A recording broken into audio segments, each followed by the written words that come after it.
Assalamualaikum dan selamat sejahtera semua.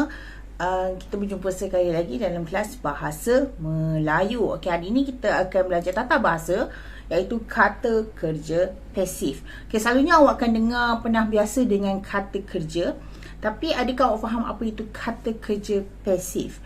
Okey, sebenarnya kata kerja pasif ni dia ada kaitan dengan ayat pasif, ayat aktif. Okey, cara kita nak kenal pasti ayat aktif, okay, yang pertama paling senang kita nak tahu ayat tu adalah ayat aktif adalah dia menggunakan imbuhan. Saya contoh kat sini, dia akan menggunakan imbuhan me. Okey, dia akan gunakan imbuhan me ataupun mem, meng. Okey, ini adalah aktif. Okey, saya contoh kat sini, aktif ini adalah aktif. Selain daripada tu, kita boleh jadikan dia, kita akan kenal diri sebagai ayat pasif. Okey, ataupun ayat pasif selalunya dia akan menggunakan, okey, kalau pasif dia akan gunakan imbuhan di. Betul tak?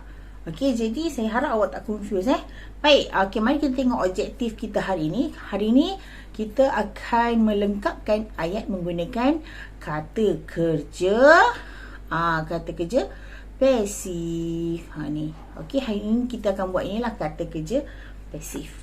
Okey, mari saya terangkan apa itu kata kerja pasif. Okey, yang digunakan dalam ayat pasif.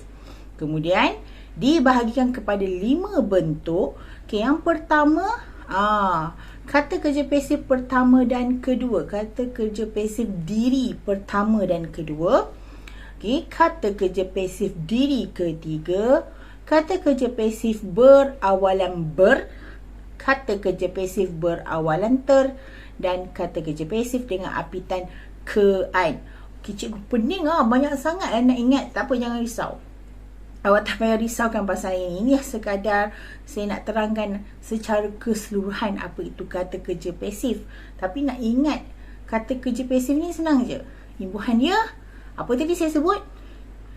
Di. Yang buat tak contoh kat sini. Okey, imbuhan dia akan menggunakan imbuhan di. Senang je. Okey. Baik, jadi ini adalah keseluruhan kata kerja pasif ni. Kelima-lima ni keseluruhan. Jadi yang senang untuk awak ingat bila kita nak gunakan imbuhan kata kerja, bila kita nak buat ayat pasif, kita akan menggunakan imbuhan di. Okey.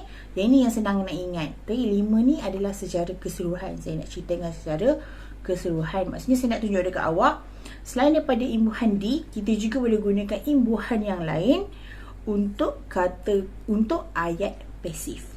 Ya. Okey, baik kita tengok.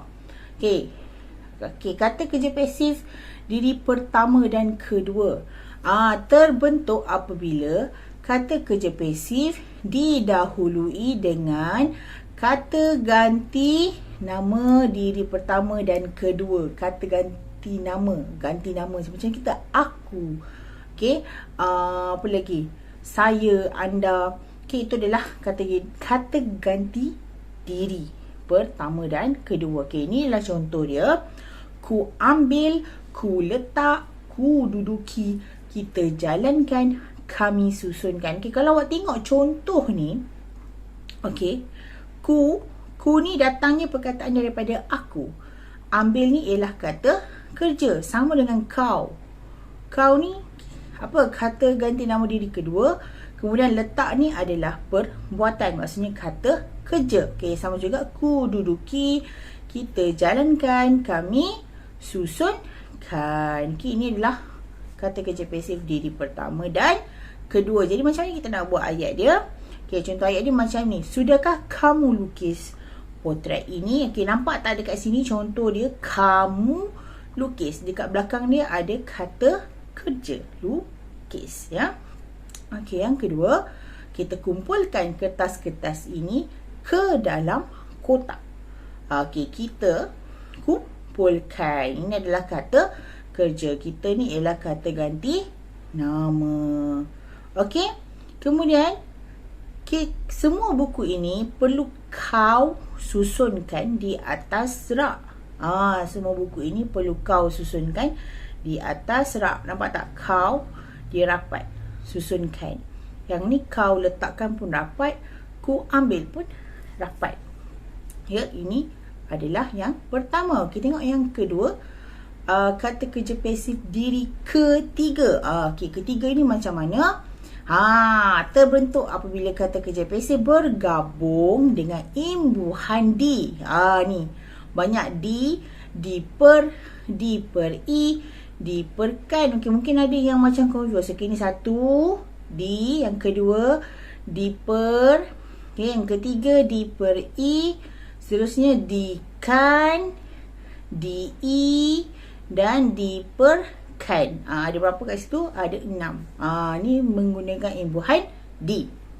Ya, inilah yang selalunya kita guna semasa nak buat ayat pasif. Okey, jadi ingat yang ni saja cukup. Okey, yang lain tu sekadar nak guna pun boleh. Tapi kalau takut awak keliru ke apa, ingat di. Okey, kalau ada imbuhan di ni maksudnya pasif, ayat pasif. Itu cara saya ajak anak murid saya lah untuk ingat kata kerja pasif. Okey, kemudian pelaku kata kerja dalam ayat berkenaan mestilah terdiri daripada orang ketiga. Macam mana orang ketiga?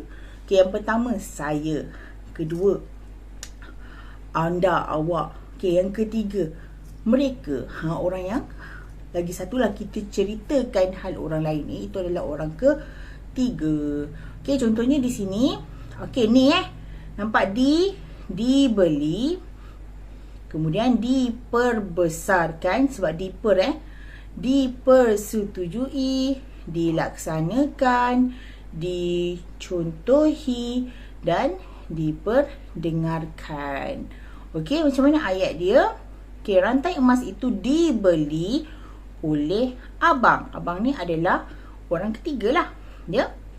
Okey, kemudian anugerah itu disampaikan oleh guru besar. Okey, ada lagi tak? Tak ada dah. Okey, faham Jadi ini adalah kata kerja pasif diri ketiga.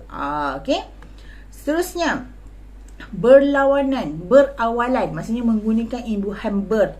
Okey, setiap kata kerja tu ada imbuhan ber. Itu pun adalah kata kerja pasif. Contohnya berwarna, berderet, berduyun. Okey, contoh ayat, Aiman dan Akif berlari mengejar pencuri tersebut. Kemudian adik, baju adik belum bergosok lagi. Seterusnya, Aini berdiri di luar rumah kerana dia kehilangan kunci. Okey, tengok kat sini. Berlari, lari ni kata kerja, gosok pun kata kerja, diri pun kata kerja. Nampak imbuhan dia ber kat depan. Okey, kena ada ber, kemudian kata kerja, barulah jadi ayat, barulah jadi kata kerja pasif, ya. Okey, yang keempat, kata kerja pasif berawalan ter. Ini guna imbuhan ter. Itu pun adalah kata kerja pasif. Okey, baik.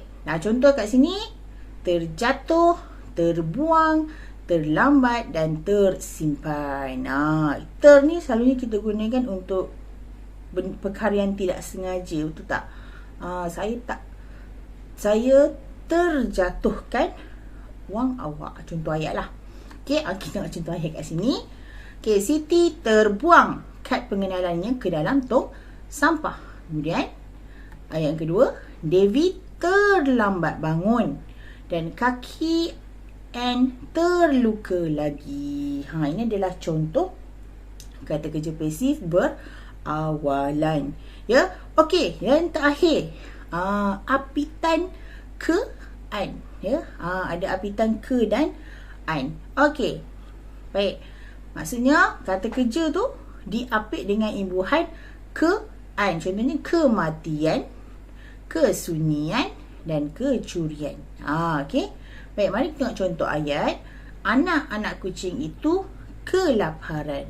Kemudian ayam peliharaan menjadi penghibur Pak Kasim yang sentiasa kesunyian. Ini adalah contoh kata kerja pasif. Okey, macam mana nak ingat kata kerja pasif? Okey, saya conteng kat sini adalah kata kerja pasif. Okey. Ada 5. Okey, senang. Pertama kita guna ku. Ku akulah diri kan, ataupun contohnya ku sentuh, contohlah. Ini yang pertama. Ataupun kau apa tadi? Kau susun. Sebab dia kata diri yang pertama dan kedua. Kemudian yang kedua, apa dia? Ada imbuhan di. Dia kata ganti diri yang ketiga, di apa lagi?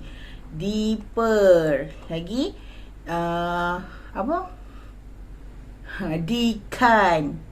Okey, dikan belakang, di kat belakang. Okey, ni kedua. Yang ketiga tadi apa dia? Apa? Ber. Okey, menggunakan imbuhan ber. Kemudian yang 4 menggunakan imbuhan ter. Ada lagi saya terlepas. Okey, yang kelima imbuhan ke dan an. 5 perkara. Tapi yang selalu senang kita nak ingat untuk semasa buat kata kerja ni adalah menggunakan imbuhan di. Ya. Okey. Jelas, saya harap awak fahamlah. Okey. Baik, mari kita tengok buku teks awak. Buka muka surat 136, iaitu tepung kulit pisang. Okey. Baik. Zara membaca surat khabar tentang penghasilan tepung dari kulit pisang. Kita tengok nombor 1. Kulit pisang dibersihkan bagi membuang kotoran. Okey, di sini di kan. Nampak tak saya kata tadi? Dia guna imbuhan di untuk jadikan kata kerja pasif. Okey, bersih ni adalah kata kerja. Ya. Okey, tengok yang kedua. Kulit pisang daripada isinya. Okey, kalau awak tengok apakah yang dia tengah buat sekarang ni? Dia pegang pisau, lepas tu dia kupas. Jadi kata kerja di sini ialah kupas, dan bila kita tambah imbuhan di, dia akan jadi di kupas. Okey, kulit pisang dikupas daripada isinya. Okey. Seterusnya yang ketiga. Okey, ni apakah yang terjadi dengan pisang tu? Tengok. Ni adalah air panas. Jadi kulit pisang kat dalam. Maksudnya direndam. Okey. Direndam. Kulit pisang direndam ke dalam air panas dan garam. Okey, dan yang keempat, kulit pisang di dalam mesin pengering. Jadi apakah kata kerjanya di sini? Kering. Jadi jawapannya kulit pisang dikeringkan di dalam mesin pengering. Okey, yang kelima dan yang terakhir. Okey. Belum. Second akhir. Okey. Kulit pisang ke dalam mesin pengisar. Okey, tengok. Apakah yang sedang dibuat? Masuk. Jadi kulit pisang dimasukkan ke dalam mesin pengisar. Dan yang terakhir, akhirnya kulit pisang yang telah dikisar menjadi tepung. Jadi saya harap awak fahamlah. Okey, kata kerja pasif ni. Macam mana nak ingat? Dia menggunakan imbuhan di. Okey, paling senang nak ingat.